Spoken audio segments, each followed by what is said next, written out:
Salibonani zihlobo lonke elilathi kulesi sifundo saleli ikota. Silokuthokoza kungena kusifundo sesibili saleli ikota. Sengani uNkulunkulu engasiphathisa uma sathi sifunde sindawonye lesi sifundo salamhlanje. Onyokhuluma ngalesi sikhathi umfundisi uJim Mlilo inxusa abangane bamana lawo bazivese. Salibonani bathandekayo, siyathaba ukuhlangana kulesi sifundo olibingelelayo umfundisi ukhonzile uMama. Salibonani bathandekayo, siyamukelana kusifundo sakulona leli viki. Mina ngikhuluma ngoMrs Siboneni Mhla. Salibonani bathandekayo, siyalamukela kusifundo salona leli viki. Mina ngikhulumayo ngobongani Inkosi Dube. Asicimeze sikhulekeni andubana siqalise isifundo sethu. Baba wethu esekhaya ezulwini siyabonga umusa kulothando lwakho. Sibonga umusa ukubana sibe ngabaphile kuzofela isikhathi sabo. Sicela baba ube lathi xa sathi siyenze isifundo sona lesi. Sicela konke sathi sikufunde uNkulunkulu kusitshintshe izimilo zethu. Sisondele duzane lesiphambano. ngoJesu siyakhuleka, amen. Amen. Siyabonga zihlobo zami ezithandekayo njalo ngokwesibili ubana sihlangane esifundweni salamhlanje. Isihloko sesifundo saleli viki sithi ukwazi uNkulunkulu. Ukwazi uNkulunkulu. Sanonzelela ukuthi abantu balemfanekiso kumbe bacabanga okuningi balolwazi olwehlukileyo ngoNkulunkulu. Abenxa bekhangela isihlahla bathi uNkulunkulu sesihlahleni. Abenxa bekhangela amalembu thize bathi uNkulunkulu khwaphana. Abenxa bekhangela inkomo uNkulunkulu wabo. Abenxa bekhangela amadwala.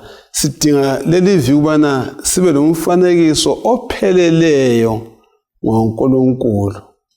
Uza sifundela uJohane 17 ivesi ngelesithathu. uJohane 17 ivesi ngelesithathu. Manje ke ilokho ukuphila okungapheliyo ukuthi bakwazi wena onguwe wedwa uNkulunkulu weqiniso lo Jesu Kristu omthumileyo. Siyabonga nxa ngilalele lindiyana ukufundwa ngekhanda ngikhangela lesihloko esithi ukwazi uNkulunkulu. Ngizwa lindiyana ukufundwa ngekhanda engani iletha into eqhakathekile ezimpilweni zethu zonke. Impilo engela kuphela. Ikwenza njani? Yekumazi uNkulunkulu. Ukwazi yena njani? Yedwa. NjengoNkulunkulu njani futhi oqotho. Lokwazi ngoJesu Kristu onguye wena onjani omthumileyo. Kambe ukwazi uNkulunkulu bathandekayo kusincedisa ngaphi? Nxa sikhangela ngosifundo salamhlanje ngihlanganisa isihloko sethu inhlanganisela endiyana ukufunda ngekhanda. Siyabonga mfundisi. Esikunanzelela nxa singenisa isifundo lapha ngendlela embona ngayo la ngendlela enzwisise ngayo laphana. Yikuthi ukumazi uNkulunkulu ngokujula kwenza kube lula ukuthi sidlelane laye. Ukuba mazi uNkulunkulu yebo sesingadinga ukuthi simazi njani. Siza kubona esifundweni ukuthi uNkulunkulu uzivezile elizwini lakhe. So singabamazi sisebenzisa ilizwi lakhe simazi ngokujula kwenza kube lula ukuthi sibe lani lobudlelwano laye kalula njengokuthi nxa umuntu ufisa ukuthi udlelane laye kahle lingaxabani lingagcinise lifika lapho elingane liyacrossana khona nxa ngabe ngaleyo ndlela. Kumele ube mazi ukuthi umuntu lo njani, uthandani, ufunani, ngumuntu onjani, amathempers kanjani. So nxa umazi umuntu kuba lula ukuthi udlelane laye kakuhle. So kunjalo ke lo nkulunkulu nxa singabamazi ngokujula sisebenzisa ilizwi lakhe ukuthi yena uNkulunkulu ufunani. Yena uNkulunkulu yini, kuyini akuthandayo, kuyini angakuthandiyo. Konke lokho singabakwazi sisebenzisa ilizwi lakhe kuza kwenza ukuthi ubudlelwano bethu naye bujule, kungabi ubudlelwano nje obusemoyeni, kodwa kuzenza ukuthi ubudlelwano bethu benjani kube yilobuyana obujulileyo ngoba sesimzwisisa. Yes. So yikho umlobi yikho uJohane lapha esithi khona lokho ukumazi uNkulunkulu kuyimpilo engapheliyo. Right. Ngizwisisa ukuthi anti thina esiwileyo salahlekelwa yiliyana impilo engapheliyo. So njengoba ufundisa uKhumalo echaza nxa sesimazi uNkulunkulu ukuthi ungubani, isimilo sakhe sinjani, siyenza izinqumo ezithile ukungena kubudlelwano noNkulunkulu njalo. So nxa singene kubudlelwane ngoba uNkulunkulu vele sisiya phambili sizabona uvele ufuna umuntu aze kuye abe nobudlelwano obuseduze abe ngumntanakhe njengako sekuqaleni. So yikho uJohane sithi singa ukumazi uNkulunkulu khona kodwa uyimpilo engapheli ngoba singamazi sizabuyela kuye silandele indlela yakhe siphile naye. Siyabonga, ngithathekiswa yilamazwi atshoyo athinta isimilo sakhe. Kanti vele umuntu ngamazi ungawazi isimilo sakho, andaba abantu bathana ngitshengisa abangane bakho ngizakwazi ukuthi umuntu onjani. uNkulunkulu la simazi kanjani ngesimilo sakhe. Okunye ke kusimilo sakhe sisithola ngaphi? Isimilo sakhe sisithola elizwini kaNkulunkulu. Yes. Umhlaba wazi kangakanani ngesimilo sikaNkulunkulu? Kuza kukhangela isifundo salamhlanje njalo futhi sakhangela ukuthi kithi thina esesiphile zokuqina esifumana umusa kaNkulunkulu emhlabeni sivezwa njani isimilo sakhe sanjani sothando. Kukhona umunye ufumana akutsho kusigaba sona sokuveza lesi sifundo. Mina befuna ukungezelela lapho ukuthi ukukhulumela ngokwazi uJesu. Right. Ku-memory text lo kwazi yes. Yeah. So sizakukhangela siyocineni kwesifundo ngobubanzi bakho ukuthi ukuza kukaJesu kumbe nxa simazi uJesu, nxa sisazi uJesu ukuthi simazi uNkulunkulu. So ukuza kukaJesu lapha weza ukuzorevila, ukuzokwambula uNkulunkulu unjani. So impilo kaJesu isuka ekuzalweni kwakhe isiya ekufeni, iveza ukuthi wonke umuntu odinga ukuthi kanti uNkulunkulu unjani kumele athathe nje leyo mpilo abe sezuza ke kakuhle ukuthi uNkulunkulu ngubani. Yikho esithi ukuphila ongapheliyo futhi kuyikwazi uJesu othunywe nguNkulunkulu. uSathane ke uyakwazi khona lokho ukuthi ngesimilo sikaJesu la ngendlela aphila ngayo sizazwisisa ngcono uNkulunkulu. Yikho ke ubuzela phana usithi umhlaba wazi njani uNkulunkulu. Right. Usebenza ngamandla ukuthi asicombe kubi isimilo sikaNkulunkulu ukwenzela ukuthi singaphumi kahle isimilo ngoba the more sisazi isimilo sikaNkulunkulu ubuhle bakhe ukulunga kwakhe kwenza ukuthi lathi ubudlelwano bethu bujule sisondele kuye ngamandla. Kodwa angasicomba kubi isimilo sikaJesu, isimilo sikaNkulunkulu Sathane ngokuletha izinto eziningi engengapho kunika isibonelo ukuthi lapha sokubele ingozi engaka yesabekayo Sathane besithi nguNkulunkulu okwenze lokho. So kwenza ukuthi nxa esetho njalo wena owehlelwe yilo ungafela uNkulunkulu sembule, wena oyabe ukwehlela ubudlelwano bakho lobana sobulimele buyabe sobulimele ubudlelwano noNkulunkulu. So yikho ebenzama ukuveza ukuthi isimilo sikaThixo siveziwe sacaca, but uSathane usebenza ukuthi abe sicomba kubi ukwenzela ukuthi singakhule kumthandeni uNkulunkulu. Siyabonga. Uma sisiya phambili uke wathi wena ukuze sazi isimilo sikaNkulunkulu incwadi iBhayibheli yiyo esetshenziswayo. uNkulunkulu uyasivezela ngaso isimilo sikaNkulunkulu ngokucacileyo.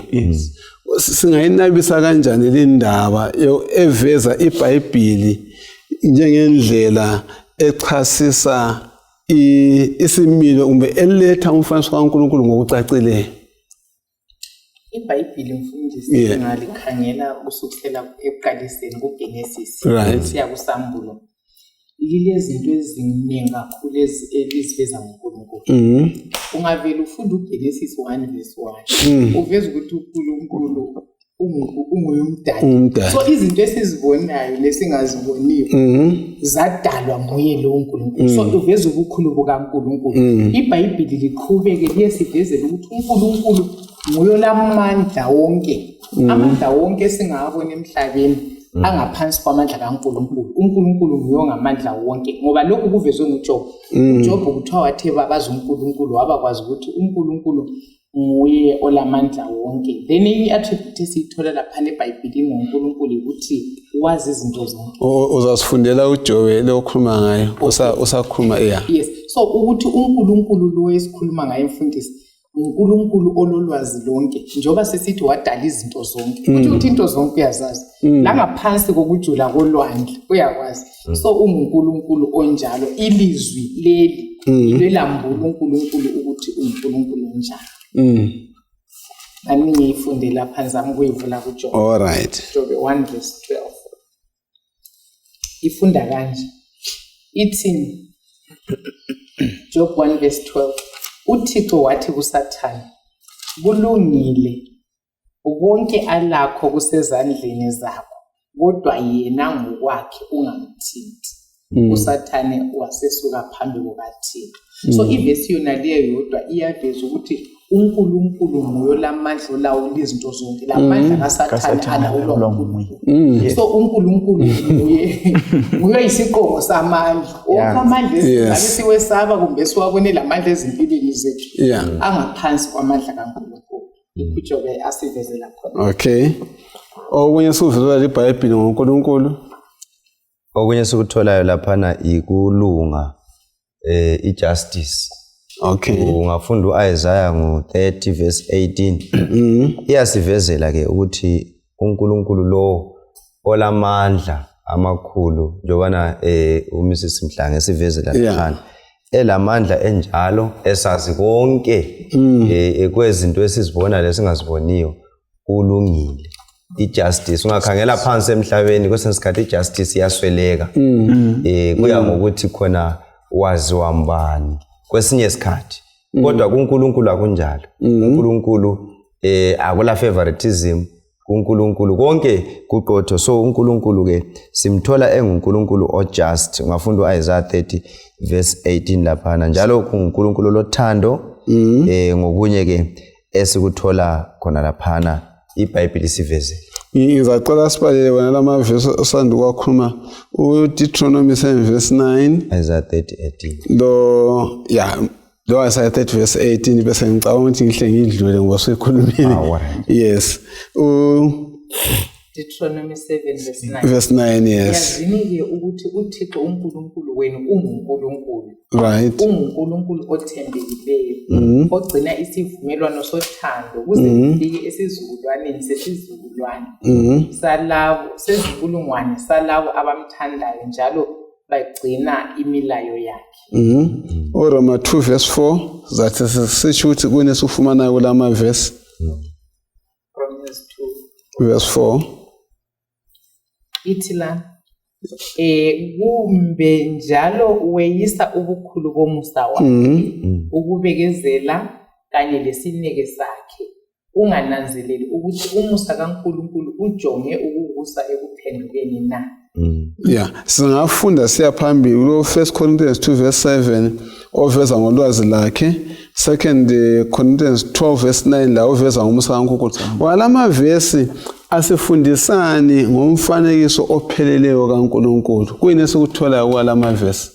Sekuyakhuluma mbijana okunye. Sithola ukuthi uNkulunkulu uNkulunkulu olomusa. Yes. Siqeda khona pha bese sithola ukuthi uNkulunkulu olothando olesineke njalo. Sithi siqeda khona pha bese sibona ukuthi uNkulunkulu ole grace. Ole grace lapha nasithe sikhangele u1 Corinthians 12:9 uNkulunkulu njalo uyaxolela. Yes. So mina ngifuna ukuthinta lokho mfundisi ukuthi umfundisi ukhumalo kwakuthinta ukuthi nxa uNkulunkulu simzwisisa ngendlela iBhayibheli elimchazelayo ukuthi ulothando, uyabekezela, uyathethelela, uyanaka, ngoyolamandla wonke. So kuyasincedisa thina esiyindalo kaNkulunkulu ukuthi sidlelana laye njani. Nxa kuyikuthi uyilokho kusho ukuthi sizamthanda. Nxa kuyikuthi ngilenyembezi emehlweni uyangizwela kusho ukuthi ngizasondela kuye ngizuzuzwela. Nxa kuyikuthi ngingathi kubuhlungu so iBhayibheli lijonga ukuthi abantu abasemhlabeni ngabo uNkulunkulu bayamzwisisa. Cabanga ukuthi iBhayibheli liyasincedisa futhi uku-undo kumbe ukubuyisela emuva lokhu uSathane akuhlanyeleni engqondweni zethu. Bese ngiyakulo umbuzo ukuthi yena ukuthandabuza ngoNkulunkulu vele kwaqalisa njani kwavela kubani? Yana phambili. uSathane mfundisi iBhayibheli kuSph 12 lisitshela ukuthi kwaba lempikiswano eswini. uSathane ahle wakubisana lapho isimilo sakho eswini. Watshela izingilosi ukuthi uNkulunkulu limbona njani.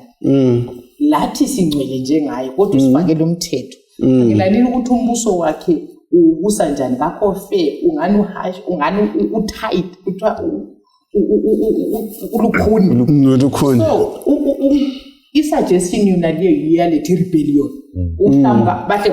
So kuya kukhonapho ukuthi lokho sifithizela ukuthi indlela uNkulunkulu esamzwisisa ngayo izatsho ukuthi siyasondela duze loNkulunkulu besiyabaleka.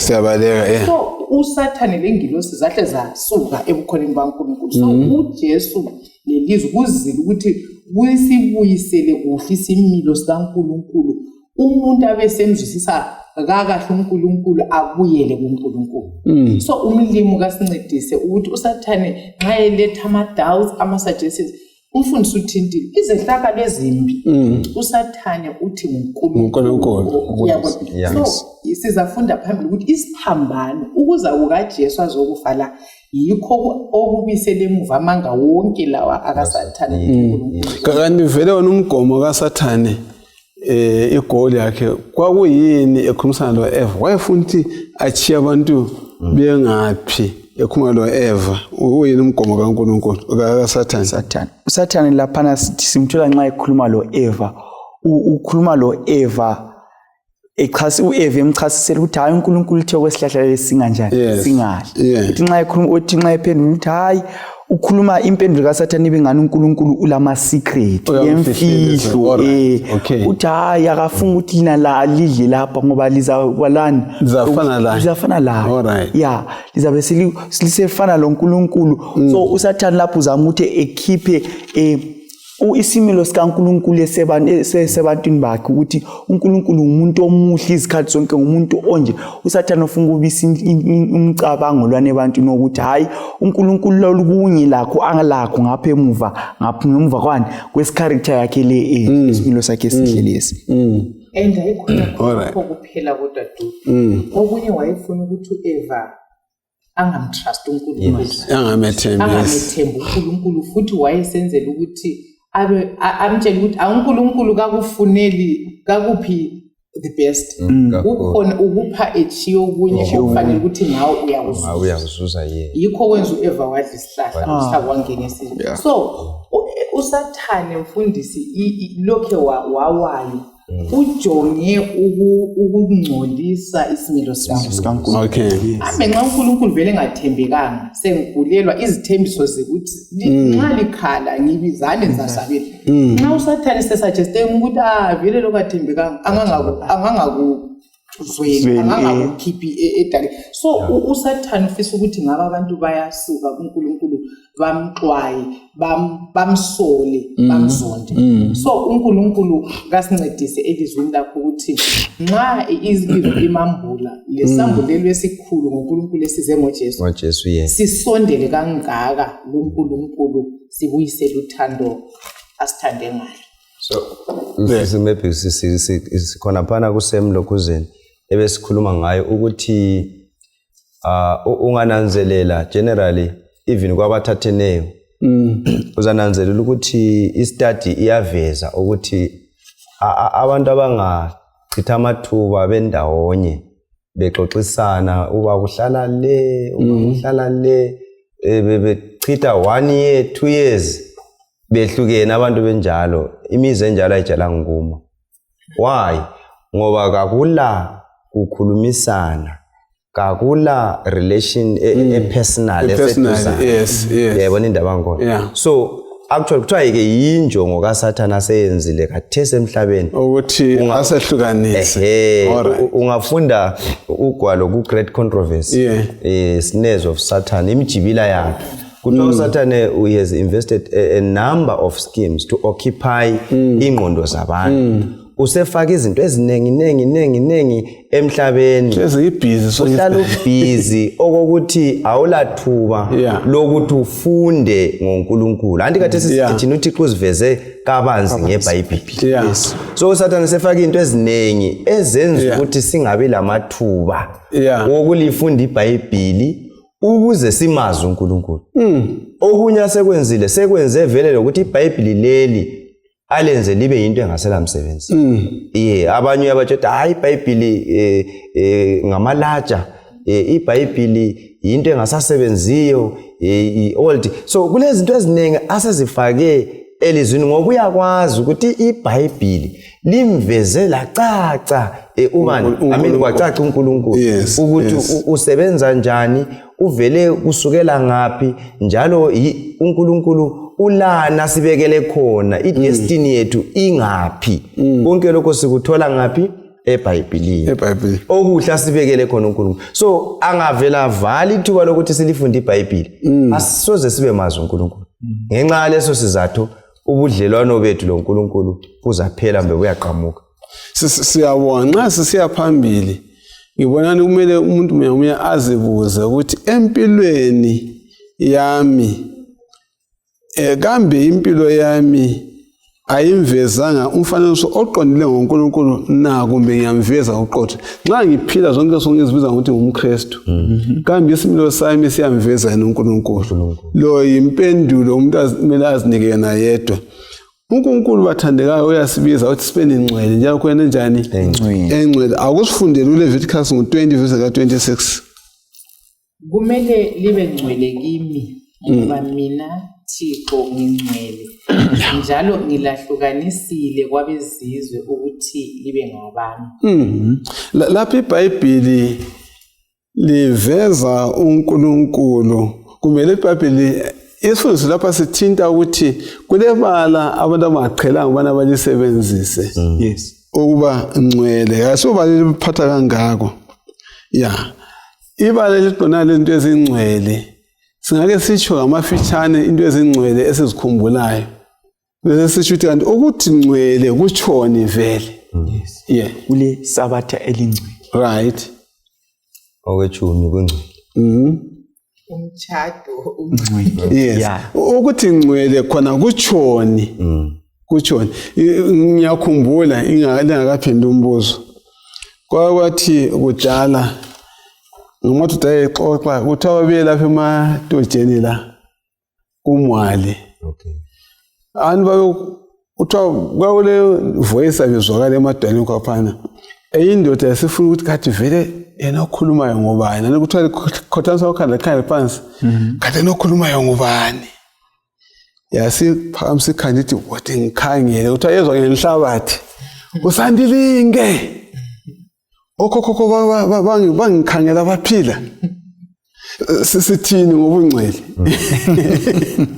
yes esikuthola laphana ke nxa ivesi efundiweyo laphana uNkulunkulu uthi yena wobani ngcwele ngenxa ukuthi yena unjani laye ungcwele abese kuveza ngilahlukanisile kwabezizwe ukuthi libe ngabami so nxa kuthiwa ke uNkulunkulu ungcwele kuthi ukuthi wahlukile lezinye izithixo esingazicabanga izithixo ezigcwele emhlabeni wahlukile uNkulunkulu lo ngayiphi indlela wahlukile ngokujula ukuthi number 1 uNkulunkulu awungeke ufumane isono kuye wahlukile number 1 akwela sono kuye yes sikubalile emuva ngale lothando ulani so kuhle kumphawule ulamandla ungumdali so kuhle kumphawule so nxa sikhuluma ngento engcwele ngamafitshane sikhuluma ngento ephawuliweyo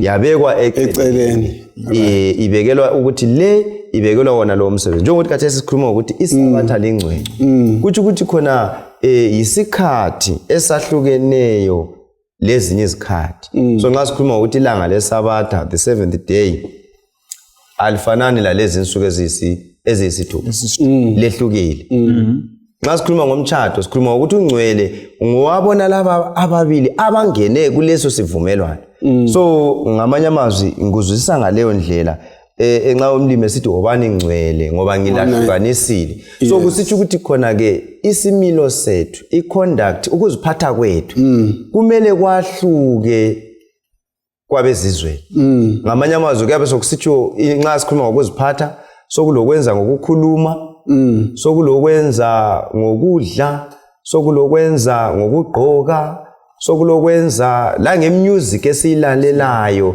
xa kuthiwa wobani ngcwele kuyabe kusithi ukuthi yahlukani singalandeli umhlaba singalandeli umhlaba whether ngokudla ozonde isono ozonde into embi uyabu different uyabehlukile yikho ukuthiwa ungcwele alright siyabonga abese sithi lapho Mlobe ubungcwele bukaNkulunkulu yibo okuba yisisekelo sempawu zakhe ezabalisi besingathini nxa uNkulunkulu bengangcwele kodwa enguyo lamandla engangcwele kodwa engela ungcwele umumo wakho kungaba njani ukuthi lapha ubengenza loba yini uyahlukuluza kunjani so uNkulunkulu ezinye impawu lezokuthi uluthando sithi uthando lwakho nalungcwele uthando lufana lolwethu lwabantu alabo mina ukuthi hayi ngikuthanda ngoba futhi asotha so uNkulunkulu impawu zakhe zonke lezi ziyahluka ngenxa yokuthi ungcwele kakhulu Fasikhangele uvini ku 1 Samuel chapter 2 verse 2 right ukhulunywe kwathiwa akukho umunye ofana laye akukho umunye ofana laye yabona indaba so ubungcwele bakhe buhle bumfake eceleni njengoba umfundisi ekhuluma he set apart akukho umunye umuntu ofana laye then Isaiah 57 verse 15 kuthiwa ibizo lakho linjani lingcwele kwakhulunywa about kuba lofty and high of his what his courage uphakeme right uEzekiel 38 verse 23 ke ositshelani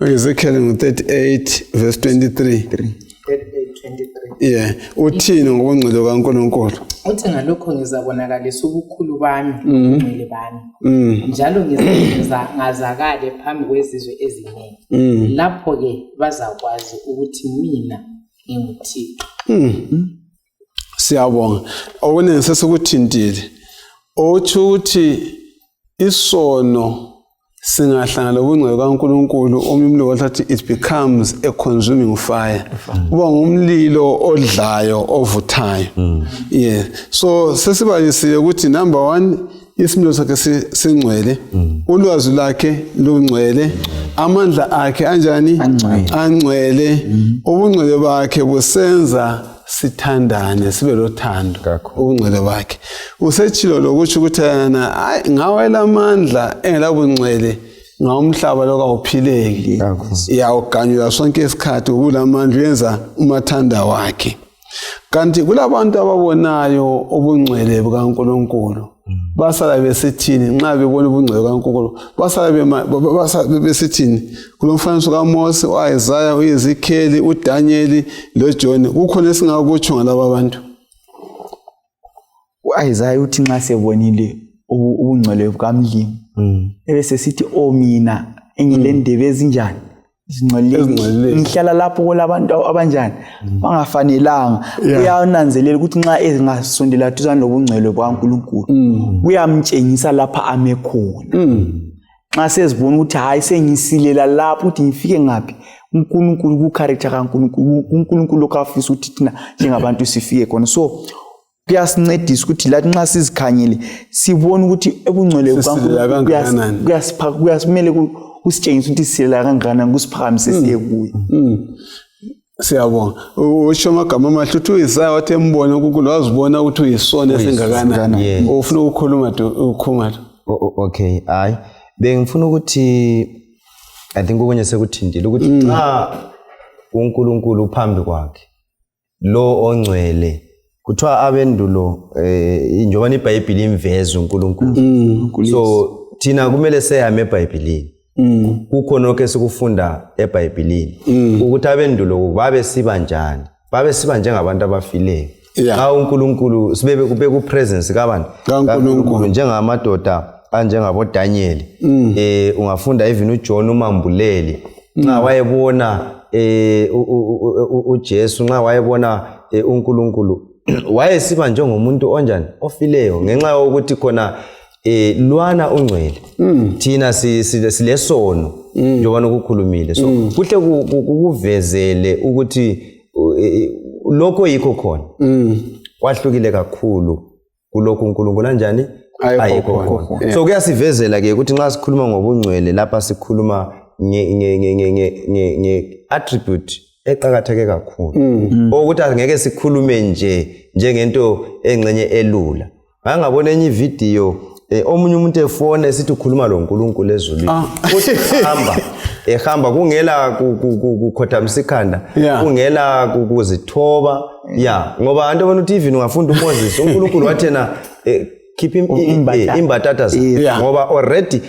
ubukhona bukaNkulunkulu indawo yonke yahlangwele khiphi imbatata zakho ngoba lapho sumi khona so kuyindawo enjani already engcwele so kumele kuhle kuveze umahluko umuntu okupresence kaNkulunkulu lo muntu ofekayo othi mina ngikhuluma lo uNkulunkulu kuyaveza kuhle kucaca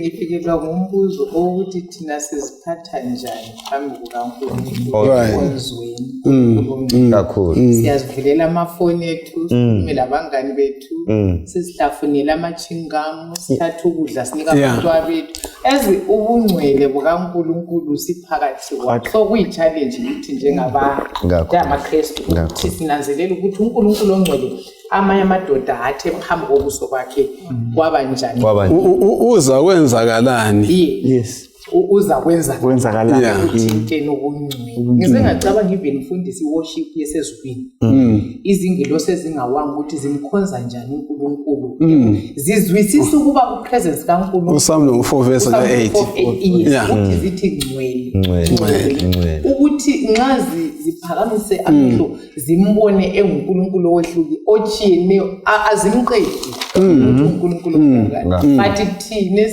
sinful esilesono siyazibamba kakubi phambi kaNkulunkulu benthe mina ibala elingane kaliqhelanga usetshenziswa kakhulu ibala lithi ngcwele kodwa ibala elingane liyasetshenziswa kakhulu lize lisetshenziswe kakubi ngelikhuluma ngothando yes u1 John 4 verse 8 uthini uthi lo ongathandiyo kamazi uNkulunkulu ngoba uNkulunkulu uluthando nxa uthiwa uNkulunkulu uluthando sizwa kusithini nxa sibena uNkulunkulu uluthando ayithi uNkulunkulu ulothando kodwa uluthando kukuvezani ngesimilo sikaNkulunkulu nxa ngikhanyele ngamafitshane ukuthi uNkulunkulu uluthando utshengisa ukuthi uNkulunkulu uthando luphakathi kwakhe okay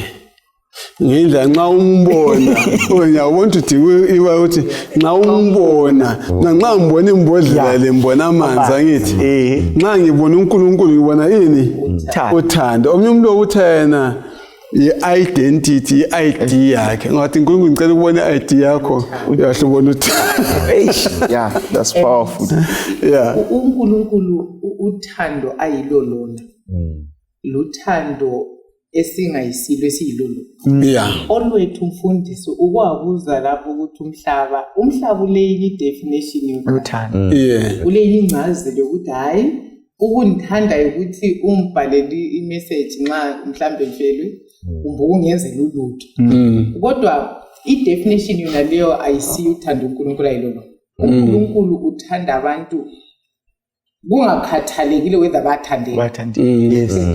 Ngoba ungayifunda vele isuka ku verse 7 siya ku 19 ithi uNkulunkulu wasithanda ayikhona ukuthi thina simthanda futhi loba siyalubisela uthando beka silubisele uNkulunkulu uyasithanda so uyasithanda unconditional kakulanda ukuthi kunjani akulandaba kumbe ungafunda uRomans 5:8 uthi siyizona sisinephuzela sithandana phela ngokuthi kuyini okuhlonga ngenzela kuyini enguthola kulolu thefu kodwa uNkulunkulu uthando lwakhe kalunjani khonokho kubonakaliswe ngokuthi wazinikela ukuthi izoni azidenge zinjalo zingamkhangela izoni ezidekiweyo yizo ezimbetheli ezimbulele but esife njalo uyazthethelela uyazithanda so yiluthando olu deep olujulileyo futhi olubanzi olungeke siluzuse luphelele sisese ngapha kwelanga.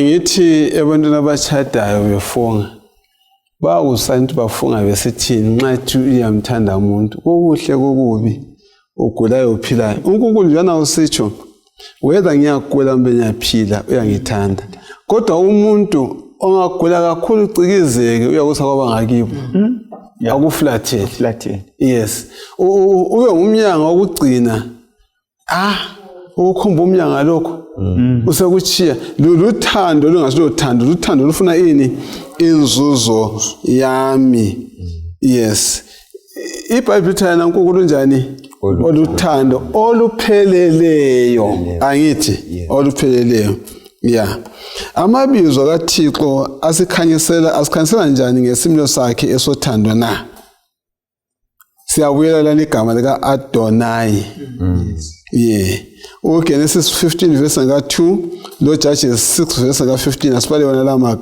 la verse kuphela Genesis 15 verse 2 Genesis 15 verse 2 kodwa uAbraham wathi Thixo wobukhosi ungangiphani njengoba ngilokhu ngingela mntwana ilifa lami lizadliwa nguEliezari waseDamaseko na silanda uThixo kanjani wobukhosi lapha usembiza ngoAdonai angithi yes ungangiphani uJudges 6:15 ke Judges 6 verse 15 ithi uGideon wabuza wathi kodwa Nkosi yami uIsrayeli ngingamhlenga kanjani na usizo lwakwethu uManase kalula amandla njalo mina ngomncinyane emulini yakwethu okay wena sokufunda siqathaniseni lo Adonai lo Yahweh kuyini sokufundayo uNkulunkulu asikhanyisela njani lamabizo ngaye uNkulunkulu la ngothando lakhe la ngesimilo sakhe sisawuxoxa sikukhanyisele ngamandla nxa sikhangela amabizo lawa aveza umuntu oyedwa kodwa elama attributes amaningi ukwenzela ukuthi siluzwisise ini uthando lokabantu kukaNkulunkulu so lapho esikufundileyo ku Genesis lapha ukhuluma ngoNkulunkulu wobukhosi okokuthi umahubo ku 975 ukhuluma ukuthi izintaba ziyancibilika phambi kwakhe uNkulunkulu omkhulu okumangalisayo uNkulunkulu omkhulu kodwa nxa sesifika ngapha kuyawe the Lord will provide uNkulunkulu futhi onjani bakithi ophayo osondele eduze lathi ophezulu njalo emkhulu kodwa nxa sesikuyakwe ngoNkulunkulu khonapho khumisa ubudlelwano obukhulu khonapho khumana kungaphi sibisibi lapho uNkulunkulu aziveze khona njengoYahwe Masikhazi masikhanyele kuJohn 3:6 alright yes uthumele indodana yakhe ezelwe iyo njani iyo yodwa yahamba yakufa emthini waseCalvary uzitshengisile njengoNkulunkulu ophayo uthando lungaka uthi vele nxa ebhalo uthi for God so loved uthi balo lana usola litshengisa ukupho okukhulu onganyeke wacabanga ukuthi ukulinganiselana kodwa uyapha kunjalo umlimo simbona udingeka yini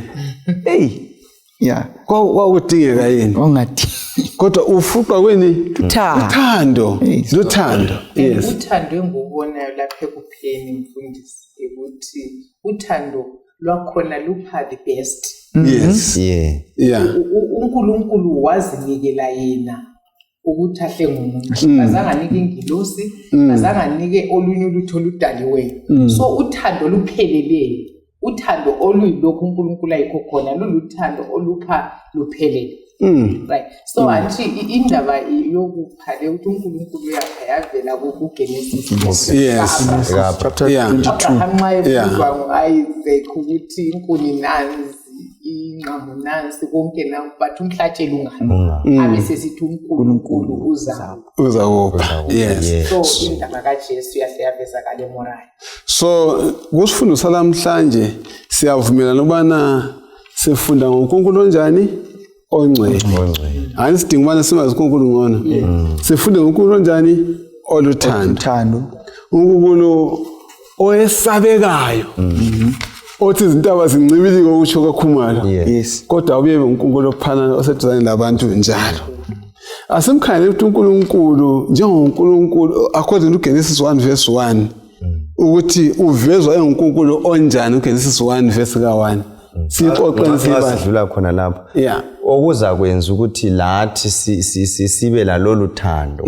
Kumele ukuthi kufike kithi. Right. Nxa sesimazi. Right. Ngoba ukuthi uFirst John ngathi ongamaziyo. Yes.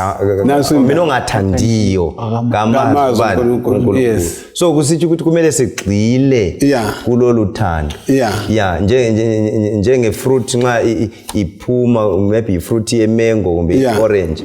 Uzananzela ukuthi imango kayisoze uyibone izala esinye isithelo. Izala imango ngoba imango. Angithi so kusitsho ukuthi lathi singagxila kuye uNkulunkulu. Asisathandi ngoba siyazama. Sithanda ngoba sigxile emthonjeni waluthando. So kuphuma kithi kungafosa. Uyazi ukukhuluma into eqhatheke kakhulu. uFirst John lomtsho uthena simazi ongathandi kanjani kamazi. Kanti isoko salamhlanje sithena ukwazi ubani uNkulunkulu. Indlela yokufunda ngekhanda yathi futhi yathi nxa sesimazi uNkulunkulu lo impilo njani engela kuphela andizindawonye. Yes. Kathi sasimazini ngoGenesis 1 verse 1. Kuyini esikufundayo ngaye ngoGenesis 1 verse 1? Genesis 1 verse 1 ehle eqalise bese sithi ekuqaleni uNkulunkulu. Ekuqaleni uNkulunkulu. Isivezele ukuthi uNkulunkulu wayevele khona nini ekuqaleni. Kakathesi silethelele igama lapha uElohim. Yeah. Kuchoni sikhangela uElohim lapho Elohim umlobo wesifunda ukuthi nxa ebhala uthi uElohim ilibala elingasetshenziswa even nxa kukhulunywa ngabanye uNkulunkulu. Kodwa lapha kuGenesis 1 verse 1 ehlevele esitshengisa ukuthi ekuqaleni uNkulunkulu ekuqaleni uElohim uNkulunkulu omkhulu odalayo. Kuhle kumfake kuhle kuspecify uNkulunkulu kumfake besobala ukuthi hayi lo sikhuluma ngayo uNkulunkulu odalayo uNkulunkulu olungathi lokho uNkulunkulu ntshengisa ukuthi udaleni yes. So kuhle usitshengisele uNkulunkulu olamandla uNkulunkulu njalo eyophakemeyo uNkulunkulu njalo oxhumene lendalo yakhe. Okhuluma kunjani kwenza okhuluma kuphuma izinto emlonyeni wakhe. uGenesis 2 abesemveza futhi ngeyipicture uNkulunkulu umveza njani? Ngebaleka yakho Genesis 2 verse 7. uThixo uNkulunkulu wasebumba umuntu ngothuli lomhlaba. Waphefumulela emakhaleni akhe umphefumulo wokuphila. Umuntu wasesiba isidalwa esiphilayo. So uNkulunkulu omkhulu onjalo owayekhona ekuqaleni emkhulu elamandla wonke.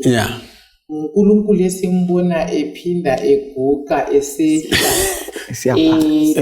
Angazi ukuthi umhlaba abumbe athathe uthuli abumbe umuntu selele laphana iimagination yami amphefumulele.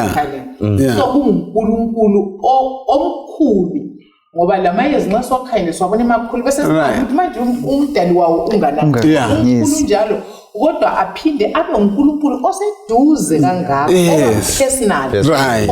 ofila umuntu ngezandla Yeah. ambambe amacommand abe khona nje Yeah. so uNkulunkulu oseduze kangaka lo muntu mina lesi sifundo ngiyasibonga ngoba uSathane wenza ukuthi sikholwe ukuthi uNkulunkulu emkhulini bakhe ngale ngabuya lapha balawo bathi ilizwi likaMlimi liyasivezela ukuthi ebukhulwini bakhe ule ndaba le ndalo yakhe futhi uyayithanda futhi uyisondelela eduze kancane so uyafuna ukuthi sisondele lathi ngakuye lanxa emkhulu ngakana khona le phezulu ukwathinta sizixoxela nje ukwathinta ngomsebenzi apostoli ulokhu uveza ngoNkulunkulu so nxa uqhubeka khona phana ungafunda umsebenzi ngo-17:27 lapha ukhuluma ngokuthi uNkulunkulu lo akakho khatshana kulo lalo wethu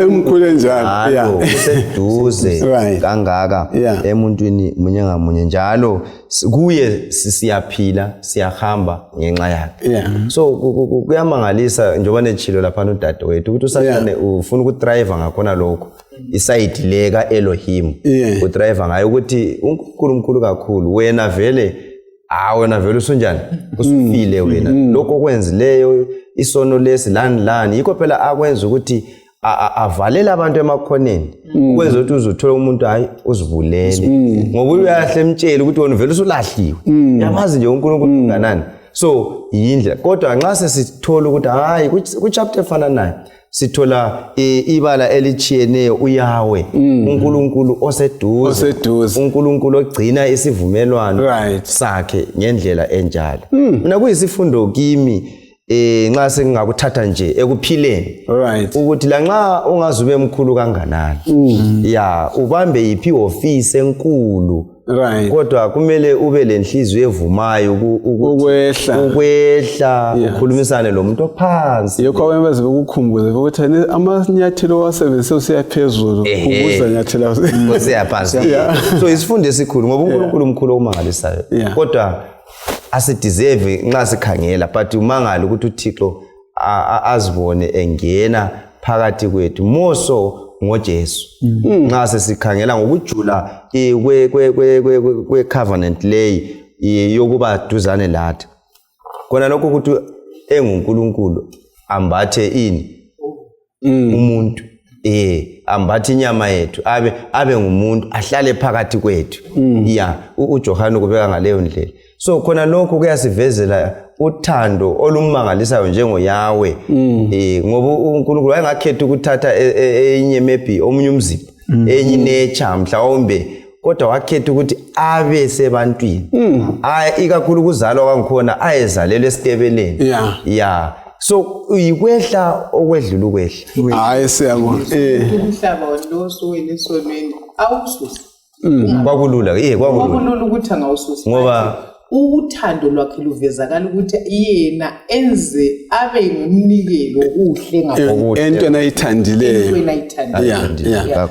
siyabonga bese ngaphambili ngokukhangela oElihu oJoy ukuthi kuyini abasifundisa khona ngoNkulunkulu kodwa okuqhakathekile bathandeka kulesi sifundo ukuthi kasimdingeni uNkulunkulu kasibeni lo mfanekiso oqondileyo ocacileyo ngoNkulunkulu singaba nomfanekiso onjalo ocacile ngoNkulunkulu langesimilo sakhe kuzasenza sithandane imagine nxa simzwisisa uNkulunkulu unjani ngomhlaba unjani ngendlela ngasonke sithandana ngokuthanda unjani olufanayo andisindawonye uNkulunkulu ofana nayo uthe omithena wazala lapha esitebeleni uMateyu 1:23 uthini uthi intombi egcweleyo izakhulelwa izale indodana bayibize ngokuthi nguEmmanuel okutsho ukuthi uNkulunkulu ulathi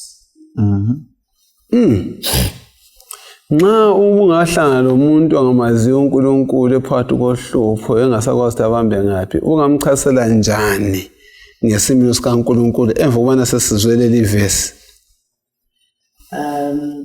kuningi mfundisi singakuthi ukuthi khangela ukuthi uNkulunkulu unje laphana wenza lokho laphana wenza lokho kodwa i-fullest revelation isambulelo esikhulu esipheleleyo ngalokho uNkulunkulu ayikho khona Jesu. Akula ngenye indlela uNkulunkulu akade ngavela ngayo emuntwini azambula umuntu abe mazi ngaphandle kokuthi aze kwambatha ubuntu abe sephila njengomuntu. So ephila lapha around about 33 years ubeveza ukuthi uNkulunkulu unje. So ngithe ngifunda ithi Steps to Christ page 15 uthe the more we study divine character in the light of the cross, the more we see mercy, tenderness, and forgiveness mingled with justice, equity, and infinite love. Ithi nxa singathi isimilo sikaNkulunkulu sisizwisisa nxa sikhangela isiphambano, besizazwisisa ukuthi uNkulunkulu uluthando, uNkulunkulu ulesihawu, uNkulunkulu uyathethelela.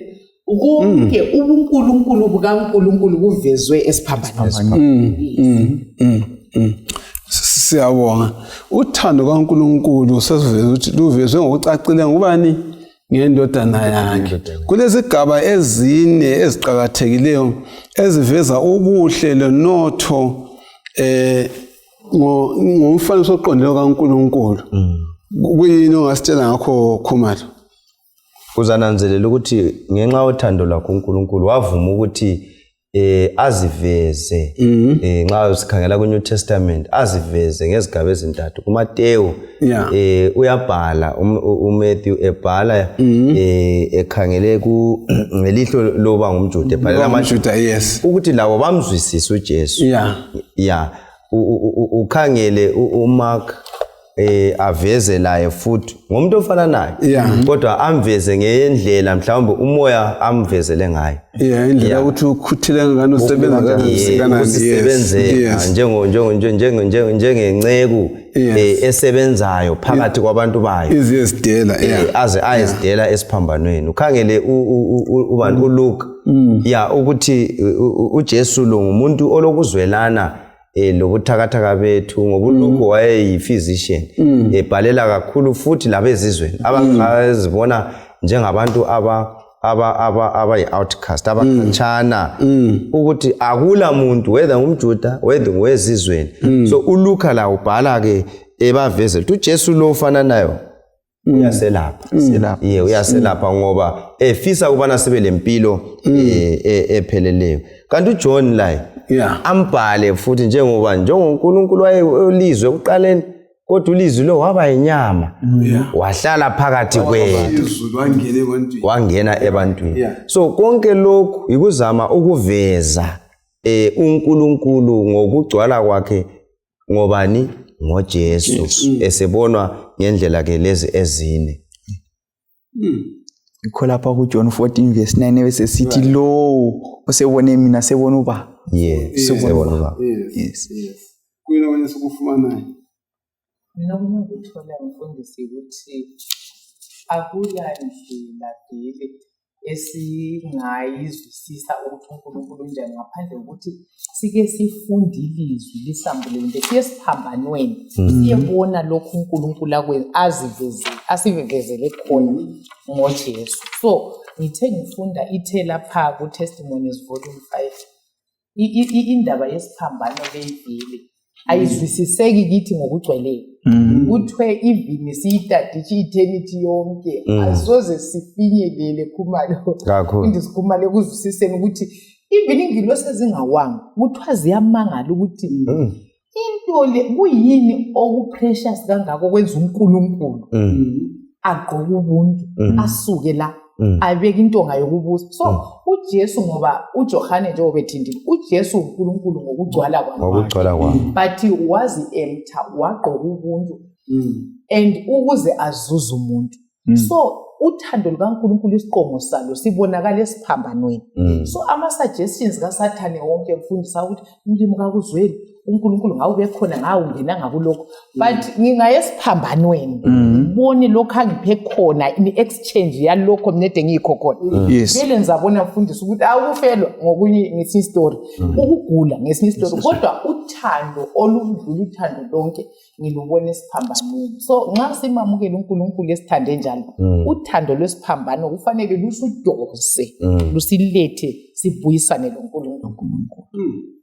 Siyabonga bathandekayo ngokuzwisisa ngothando kaNkulunkulu. Sesizwisile ukuthi uNkulunkulu abantu bathana akakho uNkulunkulu. Abadala uNkulunkulu wadala umhlaba wawukhohla. Awuthi uNkulunkulu kuzo zonke ini izinto yabona sithiyo kuqaliseni. Kodwa sesifundile ukuthi kuqakathekile kithi njengabantu bana sidinge ukumazi uNkulunkulu kanjani ngoqotho. Sazi lesimilo sakhe esiqotho. Lanxa singafumana simzwisise uNkulunkulu akwazakale ukuthi sibule impilo emhlabeni ngasisoze simqede uNkulunkulu. Njalo kuwasho phana ku Psalm 4:8. Izinto zonke singcwele kazikamqedi. Lathi safunda ngesimilo sakhe, sifunde ngothando lwakhe iphakade lonke. Ungakhumalo kulamazwi olawo ukucina angathi abana asiqinise ekuzwisiseni uNkulunkulu ezimpilweni zethu oqotho. Engingakutsho ke kubalaleli lababukeli ukuthi uNkulunkulu lwesikhuluma ngaye kafihlakalanga. Uzivezile uNkulunkulu ngenxa yothando lwakhe. Ufisile ukuthi kungabi lo muntu ozasale ephumputha. Uzivezile kakhulu ngelizwi lakhe. Elizwini lakhe, so kasibuyeleni siyefunda ilizwi likaNkulunkulu lizasivezela lokhu uNkulunkulu akufisayo ngezimpilo zethu. Kanti njalo singakwazi ngokugcwala ukuthi uJesu ephile emhlabeni injongo yakhe yokuza lapha ukusifela lokuthi khathesi kuyini okwenzakalayo. Konke lokho siyakufumana ngaphi? Elizwini. Lezi thembiso zakhe zokuthi uyeza futhi ngokwesibili sizifumana ngaphi? Elizwini. So mina engakukhuthaza kubalaleli ukuthi kasilifundeni iBhayibheli. Liyasivezela ngokugcweleyo uNkulunkulu. So singabamazi ke uNkulunkulu, so kuzaba lula ukuthi ubudlelwano bethu laye bale bulokhe buqina ngamandla. Lanxa uSathane ngabe faka okunye, ilizwi lizaqhubeka limphikise. Siyabonga, asifundeni iBhayibheli yasivezela uNkulunkulu njani oqotho. Siyabonga Khumalo awakho amafitshane ubana ngitshele balaleli ukubana akula lapho esingathola khona impilo engapheliyo. Ngaphandle ukubana sihambeni siyofunda sibe mazi uNkulunkulu, sidingisise iBhayibheli likhona, asiqinene eBhayibhelini sidingisise uNkulunkulu sibe mazi, yikho kuphela lapho kulokuphila okungapheliyo. Siyabonga amazwi aveza ukuthi ukumazi uNkulunkulu kuyasinika impilo enjani ngelakuphela. Awakho usisikhuleke. Ngifisa ukuthi uNkulunkulu anqobe empilweni yomuntu munye ngamunye. Esihlaleni phansi sihlole ilizwi. Yilo lodwa elisichasisela ukuthi singobani, sivela ngaphi, singaphi futhi siyaphi. Amen. So uNkulunkulu kasincedise ebubhizini bomhlaba. Asihlaleni phansi simfumane uNkulunkulu sizazuza impilo engapheliyo. Asigcinezeni isithanda sethu. Baba wethu yincwadi okhona ekhaya ezulwini, siyabonga sivezele imfihlakalo emangalisayo ubukhulu bakho. Sibonga ukuthi uyasithanda, sibonga ukuthi uyasithethelela, sibonga ukuthi wazinikela ukuthi thina sizuzakale, sibhadalele inhlawulo yesono. Khonokho kodwa uyasivezela ukuthi usithanda ngothando olungazwisisekiyo. Vuma sikwamukele khona lokho, sibe sesinikela impilo zethu ngakuwe, sibe lobudlelwano obuseduze kangaka lawe, sikuthande ngothando olumangalisayo, siphile impilo oyifunayo, sikulalele, sihambe lawe at every step of our lives, ukuze sibe khona empilweni ephakade osimisele yona. Khuza uSathane nama-suggestions akhe wonke, sinqobele kukho konke ubusudunyiswa kube phakade. NgoJesu siyabonga. Amen.